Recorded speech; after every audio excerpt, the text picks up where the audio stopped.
कांग्रेस प्रभारी दीपक बाबरिया ने प्रदेश में होने वाले निकाय चुनाव को लेकर पार्टी संगठन में कुछ कमेटियां बनाने का सुझाव दिया था। इन कमेटियों में कौन कौन से नेता शामिल होंगे, उनका नाम भी इस प्रपोज्ड लिस्ट में शामिल था।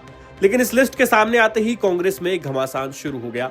सबसे पहले अम्बाला से सांसद वरुण मुलाना ने बाबरिया की इस लिस्ट का विरोध किया। वरुण मुलाना ने दीपक बाबरिया को एक पत्र लिखकर इस लिस्ट पर ऐतराज जताया और कहा कि इस लिस्ट में ऐसे नेताओं के नाम शामिल हैं जो कांग्रेस के मेंबर तक नहीं है और हाल ही में हुए चुनाव में पार्टी के खिलाफ लड़े थे। वरुण मुलाना ने दीपक बाबरिया को नसीहत दी कि वो अपनी ऊर्जा जिला और ब्लॉक स्तर पर पार्टी का संगठन बनाने और नेता विपक्ष के चुनाव पूरा कराने में खर्च करे। वरुण के बाद अब असंध से कांग्रेस के प्रत्याशी रहे शमशेर सिंह गोगी ने भी बाबरिया की लिस्ट पर ऐतराज जता दिया।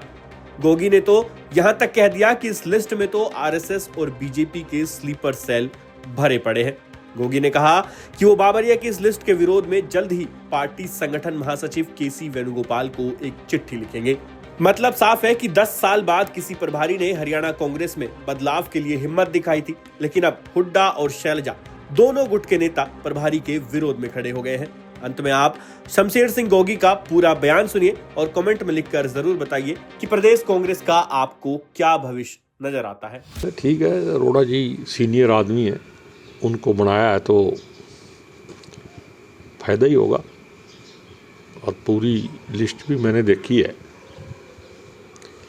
तो उसमें भी अभी मेरे को लगता है कहीं कहीं स्लीपर सेल वाला सीन है। अभी कांग्रेस के हारने के बाद भी और इतना शोर मचने के बाद भी जो आरएसएस के स्लीपर सेल हैं वो अभी कांग्रेस से बाहर नहीं हुए। अभी वो कांग्रेस के जो डिसीजन हैं उनको कहीं ना कहीं प्रभावित कर रहे हैं। आपके कहने का संदर्भ, इन लिस्टों में बहुत सारे ऐसे लोग हैं जिन्होंने पार्लियामेंट के इलेक्शन में भी और अभी एमएलए के इलेक्शन में भी खुल के कांग्रेस का विरोध किया है और कांग्रेस का नुकसान किया, और वो भी लिस्ट में है। और जो वफादार हैं वो बेचारे घर बैठे हुए।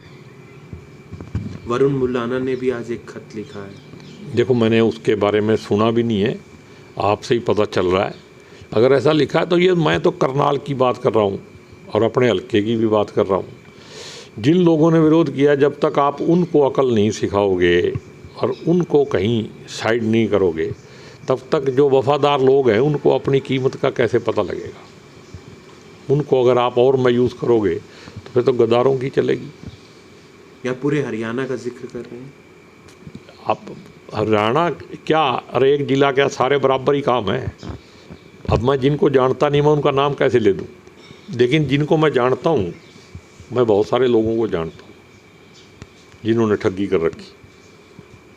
बात हुई आपकी आज, आप भी कोई खत वगैरह लिखेंगे या बात करेंगे किसी से? मैं लिखूंगा और आज ही लिखूंगा। जिन लोगों की मैंने पहले भी लिख के दिया हुआ है कि ये लोग इलेक्शन में इन्होंने खिलाफत की है, आप मेरे को ये बताओ, वही लोग जो पहले इन बड़े बड़े नेताओं के कंधों पे घूम रहे थे और इधर उधर कर रहे थे और पार्टी का काम नहीं कर रहे थे, वही कंधों पे बैठ के लिस्ट में आ गई। ठीक है ना? आप भी समझते हो, मैं भी समझता हूँ, और मैंने बात भी की है। जो हमारे सेक्रेटरी बघेल साहब लगे हैं और मैंने पहले भी लिख के भेजा हुआ, आप फिर भेजो। भूपेश जी को लिखेंगे पत्र?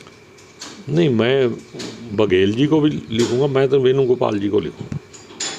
भाई, वेणुगोपाल जी के पास हमारी चिट्ठी होने के बावजूद भी अगर उन लोगों को दोबारा लिस्ट में डाल दिया जाता है तो इसका मतलब ये है कि कहीं सिस्टम में बहुत बड़ा घपला है कि वो पुरानी लिस्ट को चेक ही नहीं किया जाता। सिर्फ सिफारिश व्यक्ति ही बड़ा हो गया। तो ऐसे लोगों को अगर नज़रअंदाज नहीं करेंगे ना, तो आने वाले टाइम में फिर शिक्षा क्या मिलेगी। संगठन को लेकर भी बात हुई किसी? संगठन तो मेरे को उन्होंने बताया कि संगठन तो 2 महीने अभी और लगेंगे, और वो मैं भी समझता हूँ कि 13 फरवरी को सेशन ख़त्म होगा, बजट सेशन पहले। जो बीच का गैप होगा शायद उसके अंदर सुधर जाएगा। और बाकी एक काम ठीक है, गलत है या ठीक है, मतलब लिस्ट गलत है या कौन आदमी गलत है, उसको छोड़ के अगर ये देखा जाए कि